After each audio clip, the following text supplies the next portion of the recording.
In 1995, you could fix a broken window switch with a $5 junkyard part in 30 seconds of your time. Today, plugging that same component into a modern vehicle will cause the entire system to violently lock you out. The failure is intentional.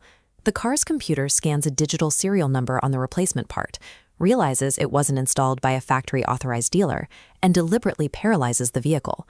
This level of control is made possible by the staggering scale of modern automotive software, which now runs on over 100 million lines of code.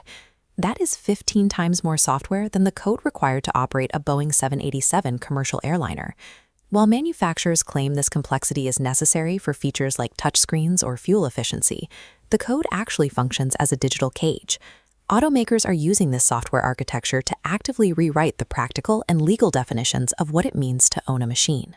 Before they mastered the digital lockout, manufacturers built physical ones. On a 90s truck, you could swap a headlight bulb in 30 seconds. Today, that same job requires removing the wheel well liners and dismantling the entire front grille. They also removed basic diagnostic tools, like the physical transmission dipstick. German automakers replaced it with a digital sensor, forcing you to pay for a diagnostic scan just to check your fluid levels. The absolute worst offender is the cab-off repair on modern Ford Super Duty trucks. Because the engine is packed so tightly beneath the firewall, mechanics have to use a commercial hoist to lift the entire passenger cabin off the frame just to reach the components. This converts what was once a driveway project into a mandatory $4,000 labor bill before you even pay for a single part.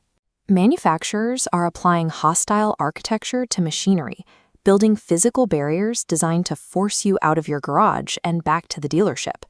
While physical barriers are effective, the primary digital threat is parts pairing, a concept best illustrated by something as simple as a battery replacement. When you install a new battery, the vehicle's computer intentionally refuses to recognize it because it lacks the dealer's digital signature. Since the computer thinks the old battery is still there, the alternator continues overcharging at a high rate, destroying the new battery in weeks. To fix this, you have to tow the car to a dealership and pay them up to $150 just to have a technician click Accept on a proprietary laptop. Manufacturers have digitized the wrench and kept the password for themselves, rendering traditional tools and independent mechanical knowledge obsolete. The auto industry actually discovered this extortion model in another sector and carefully copied the blueprint. The first victims of this digital lockout strategy were farmers operating heavy agricultural equipment. If a $50 sensor fails on a $500,000 John Deere tractor, the entire machine bricks itself. The farmer is locked out until a corporate technician arrives to input a digital password. This forced reliance cost the agricultural industry $4.2 billion every year in downtime and mandatory service fees. Automakers studied this agricultural blueprint, recognized the profit potential, and brought the same restrictive model directly to your driveway. The most immediate result of this blueprint is the conversion of physical hardware into recurring microtransaction subscriptions.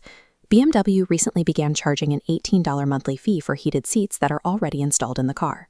Toyota has experimented with locking basic remote start functions behind a subscription paywall.